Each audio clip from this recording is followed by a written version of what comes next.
નમસ્કાર મિત્રો, એજ્યુકેશન જીબીમાં તમારું સ્વાગત છે.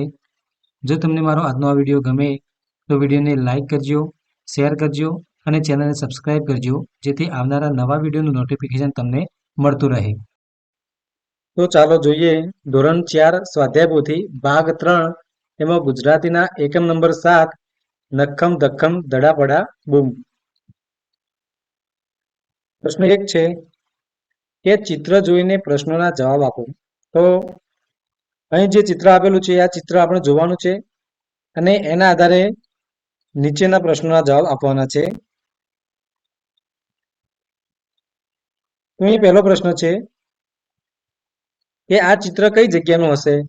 તો આપણે ચિત્ર જોઈએ તો આપણને ખબર પડે કે આ ચિત્ર એ બગીચાનું હશે. બીજો પ્રશ્ન છે પતંગિયું ઉડીને ક્યાં જતું હશે? તો પતંગિયું ઉડીને પુલ પર બેસવા જતું હશે. ત્રીજો પ્રશ્ન છે કે ચિત્રમોની લાલ ફ્રોક વાળી છોકરી શું કરતી હશે? તો ચિત્રમોની લાલ ફ્રોક વાળી છોકરી નૃત્ય કરતી હશે. ચોથું છે ફુવારામાંથી બહાર ઉડતું પાણી તમારા પર પડે તો શું થાય? એમ તો ફુવારામાંથી ઉડતું પાણી મારા પર પડે તો મજા આવે.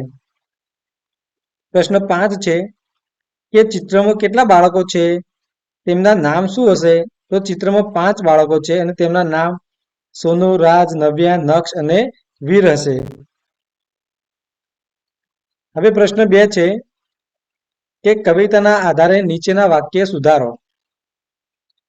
એમાં પહેલું છે કે બાએ ચીપિયો ખખડાવ્યો. તો અહીંયા બાએ નહીં પણ બાવાએ એટલે કે બચુએ ચીપિયો ખખડાવ્યો. બીજું છે બચુ રસોઈ કરવા બેઠો હતો. તો રસોઈ બચુ નહીં પણ બા બેઠી હતી. બા રસોઈ કરવા બેઠી હતી. ત્રીજું છે નિરંજન ભિક્ષા માંગવા આવ્યો હતો. તો બચુ ભિક્ષા માંગવા આવ્યો હતો. ચોથું છે બાવાજીએ ભિક્ષામાં મીઠાઈ માવા માંગ્યા. તો બાવાજીએ ભિક્ષામાં સાદું ભોજન માંગ્યું. અને પાંચમું છે બચુ આજીજી કરવા લાગ્યો. તો બચુ નહીં પણ બા આજીજી કરવા લાગી.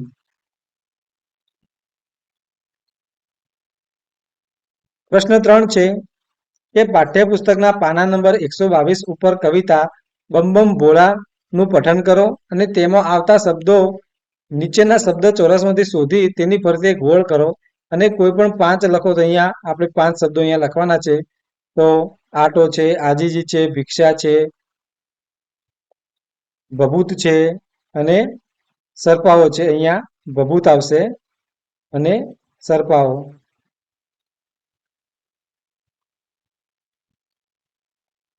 હવે પ્રશ્ન 4 છે કે નીચેના પ્રશ્નોના જવાબ લખો. એમાં પહેલો કે બચુની જેમ તમે ભિક્ષા માંગવા જશો તો શું કરશો? શું માંગશો? તો બચુની જેમ જો હું ભિક્ષા માંગવા જાઉં તો સાદું ભોજન માંગીશ.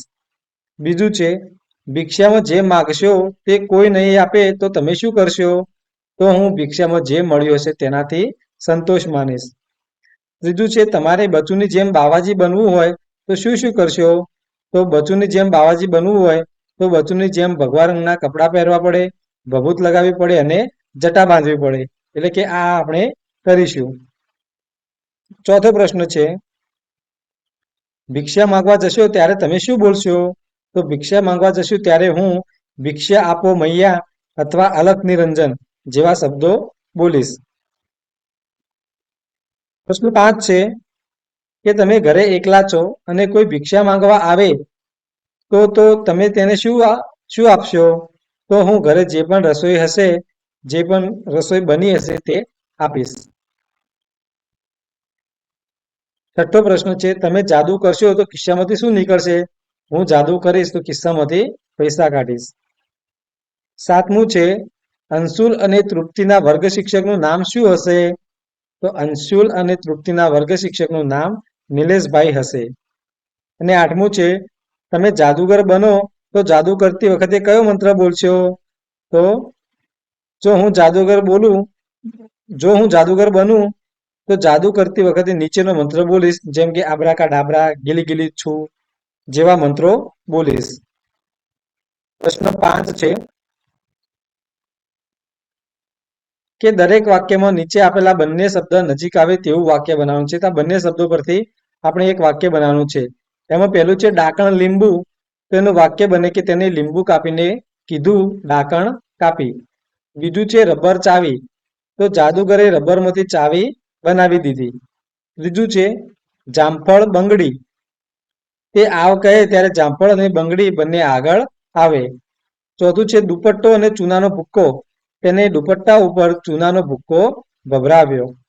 અને પાંચમું છે ચપ્પુ જાદુગર, તો જાદુગરે ચપ્પુ લઈને લીંબુ કાપ્યું. હવે પ્રશ્ન 6 છે કે નીચેની વસ્તુઓ કઈ જાદુની ક્રિયા સાથે જોડાયેલી છે તે ક્રિયાનું નામ શબ્દ સામે લખો. તો પહેલું છે ઇલાસ્ટિક, તો ઇલાસ્ટિક છે એ આવ આવ જા જા જાદુગર સાથે જોડાયેલું છે. બીજું છે ઝીંડવું, તો એ કાપો ડાકણ. ત્રીજું છે જામફળ, તો આવ આવ જા જા.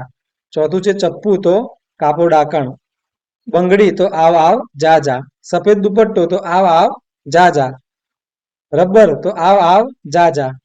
આઠમું છે લીંબુ, તો કાપો ડાકણ. નવમું છે હળદર, તો કંકુ પગલા.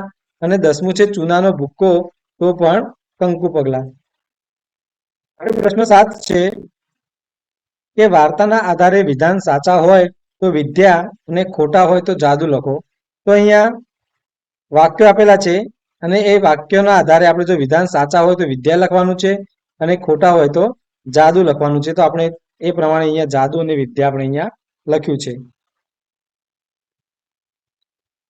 હવે પ્રશ્ન 8 છે કે ઉદાહરણ મુજબ શબ્દમાં જરૂરી ફેરફાર કરો અને લખો. તો અહીંયા ક્રમ, ક્રિયા, અગાઉ, અત્યારે અને હવે પછી એ રીતની ક્રિયાઓ આપેલી છે. અને એક ઉદાહરણ આપેલું છે કે ખાવું, તો ખાવું એટલે ખાધું, ખાઉં છું અને ખાઈશ. એ રીતે રમવું, તો રમેલો, રમું છું અને રમીશ. હસવું, તો હસેલો, હસું છું અને હસીશ. નમવું એટલે નમેલો, નમું છું અને નમીશ. તરવું એટલે તરેલો, તરું છું અને તરીશ. લખવું એટલે લખેલો, લખું છું અને લખીશ. આ જે ક્રિયાઓ છે એને આપણે ભૂતકાળ સાથે, વર્તમાન કાળ સાથે અને ભવિષ્યકાળ સાથે એને જોડીને લખવાની છે. હવે પ્રશ્ન 9 છે કે કૌંસમાં આપેલા શબ્દોનો ઉપયોગ કરી ઉચિત ફેરફાર સાથે ખાલી જગ્યા પૂરી કરો. તો કૌંસમાં શબ્દો આપેલા છે કે ગઈકાલે, આજે અને આવતીકાલે. અને એમાં જરૂરી ફેરફાર કરીને આપણે જે ખાલી જગ્યા આપેલી છે એ ખાલી જગ્યા પૂરવાની છે. તો પહેલું છે કે ખાલી જગ્યા અમે રમકડા ખરીદવા, ખાલી જગ્યા, અને અહીંયા આપ્યું છે જવું.